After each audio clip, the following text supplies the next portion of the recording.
Assalamualaikum warahmatullahi wabarakatuh. Selamat berjumpa kembali dengan Kang Asik, channelnya sahabat YouTuber pemula. Biasa teman-teman, kalau bersama Kang Asik, apapun dan bagaimanapun keadaannya ya sudahlah ya, pokoknya kita asikin saja. Hari ini Kang Asik akan menyampaikan tentang yang pertama adalah tentang subscriber, kemudian yang kedua adalah tentang jam tayang, kemudian yang ketiga adalah mematuhi pedoman komunitas YouTube, dan yang keempat adalah ini teman-teman yang akan monetisasi ya, jangan suka menunda-nunda untuk daftar monetisasi. Baiklah teman-teman, untuk mempersingkat waktu kita uraikan satu persatu.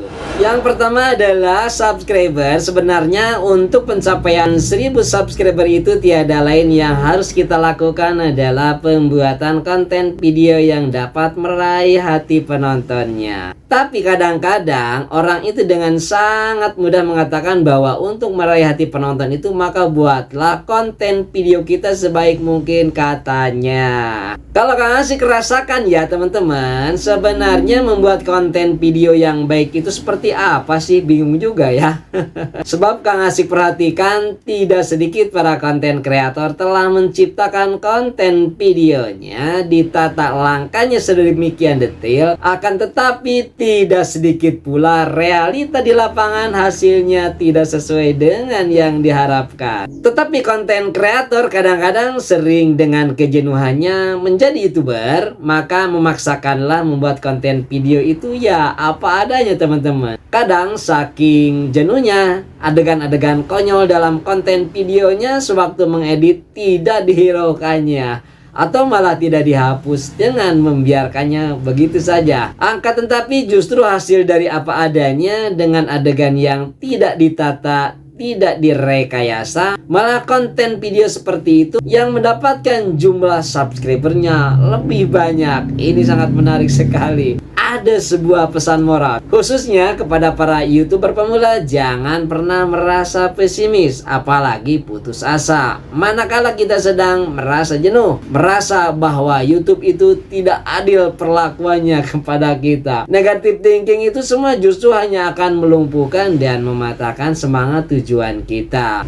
Bahkan ada yang lebih patah lagi nih teman-teman, hal itu bisa melupakan cita-cita diri sendiri yang ingin meraih sukses di YouTube. Kemudian teman-teman, yang keduanya nih adalah jam tayang. Bagian jam tayang ini kadang sering jadi pemicu semangat, akan tetapi bisa juga sekaligus jadi pemicu keputusasaan bagi para YouTuber, khususnya nih YouTuber pemula. Pernahkah teman-teman merasakan betapa bahagianya ketika misalnya pas bangun pagi-pagi membuka YouTube Studio, didapatkan nih jumlah jam tayang kita bertambah, dan rasanya kalau hati kita sedang merasa puas, tiba-tiba ide kreatif untuk membuat konten lagi semakin terbuka. Bener Pak, bener. Akan tetapi apabila keadaan sebaliknya, hati kita kecewa, hati kita tidak puas manakala melihat jam tayang yang tiba-tiba hilang entah kemana. Boro-boro ada ide kreatif yang datang menghampiri nalar kita, yang ada kesel dan rasanya ingin berhenti jadi konten kreator. Ini semua rasanya setelah Kang Asik rasakan. Jadi ada beberapa kebiasaan kita yang kurang baik tetapi tidak terasa. Sifatnya memang sepele teman-teman ya, tetapi sangat menguras energi kita. Apa contohnya Kang Asik? Contohnya, biasanya manakala mendapatkan sebuah kendala di channel kita, semua dipastikan akan mencari solusinya nih dengan searching di beranda pencarian YouTube. Alhamdulillah kalau yang dicari kemudian didapatkan dan menjadi solusi atas masalah yang kita alami. Tetapi tidak sedikit loh nih ya teman-teman, setelah kita mencari rujukan masalah dan mengikuti salah satu tutorial yang telah kita pilih, berujung nih channel kita bukan semakin membaik, akan tetapi semakin memperparah keadaan. Ini saatnya kita sebagai YouTuber pemula bangkit untuk cerdas sepertinya teman-teman. Jadi pintar-pintarlah kita untuk memilih dan memilah. Caranya sangat sederhana kalau menurut pengalaman yang sudah Kang Asik lakukan sih. Antara lain, yang pertama nih ya, orang-orang juga suka pada ngomong, ini banyak sekali katanya, jadilah diri sendiri. Ini untuk mengantisipasi agar kita punya kendali. Jangan lantas kita yang dikendalikan oleh orang lain. Boleh kita mencari rujukan tutorial yang sebanyak-banyaknya, akan tetapi filternya, akan tetapi saringannya ada pada diri kita sendiri. Kita jangan berharap harus sama seperti mereka yang sudah subscriber dan jam tayangnya ratusan ribu. Itu kan orang lain.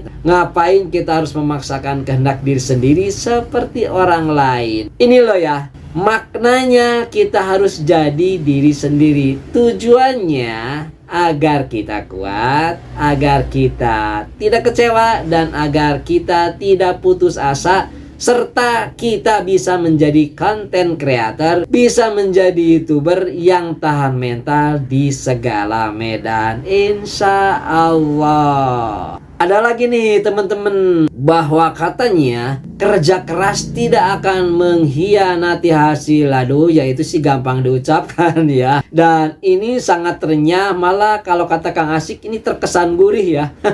Sebagai kalimat pembukaan manakala jadi slogan motivasi di bidang apapun. Kang Asik di sini nggak mau panjang lebar ya tentunya. Jadi sukses itu perjalanannya keras teman-teman. Sukses itu perjalanannya banyak rintangan. Sakit lahir batin ya pasti mengalami. Kemudian tersiksa raga dan jiwa. Pokoknya semuanya itu sangat melelahkan. Kuncinya nggak ada lain teman-teman. Kita harus sabar. Sebab ini semua sebuah perjalanan hidup. Alhamdulillah ini realita kehidupan. Sebab sudah Kang Asik benar-benar rasakan ini semua. Jadi kalau kata Kang Asik nih ya, kesuksesan itu sangat mahal untuk menembusnya. Jadi itulah Kang Asik rasa sebagai makna kerja keras tidak akan mengkhianati hasil. Kemudian teman-teman yang ketiganya adalah mematuhi pedoman komunitas YouTube. Namanya juga pedoman komunitas, ini sudah dipastikan sebagai aturan mengenai tata cara bagaimana kita harus berperilaku di YouTube. Tujuannya agar kita mudah dan lolos menjadi YPP atau YouTube Partner Program. Kalau kita sudah lolos menjadi YouTube Partner Program, tentu pintu terbuka sangat lebar untuk menyandang monetisasi. Karena monetisasi inilah sebenarnya teman-teman sebagai gerbang awal daripada perjuangan yang sesungguhnya di platform YouTube. Karena di wilayah monetisasi ini kita tidak bisa semau gue. Di wilayah ini kita wajib mematuhi seluruh aturan main yang dipersiapkan oleh YouTube. Maka dari itu kita harus berhati-hati dalam memperjuangkan subscriber, memperjuangkan jam tayang, dan jangan lupa segera lakukan verifikasi 2 langkah untuk registrasi kartu tanda penduduk serta nomor handphone di channel kita sebagai persyaratan awal untuk keleluasan ketika kita berinovasi di platform YouTube. Selain itu teman-teman, verifikasi 2 langkah ini adalah akan berkaitan erat dengan Google AdSense manakala kita akan monetisasi. Yang keempat nih teman-teman, jangan tunda daftar monetisasi. Manakala jumlah 4000 jam tayang sudah terpenuhi, biasanya untuk YouTuber pemula yang baru menjelang monetisasi, hal ini menjadi keraguan-raguan dan pertimbangan yang panjang. Masalahnya tidak sedikit YouTuber pemula yang sudah bisa daftar untuk monetisasi tetapi masih ingin menunggu kelebihan jam tayangnya lebih banyak dari jumlah 4000 jam tayang. Mungkin tujuannya sih bagus ya, ingin cari aman. Padahal kalau terlalu lama menunggu dan ragu untuk daftar monetisasi, justru hal ini malah sering terjadi ketika kita menunggu tambahan jam tayang. Yang terjadi ini malah sebaliknya teman-teman. Jadi jam tayang tiba-tiba bisa saja kan berkurang. Dan ini Kang Asik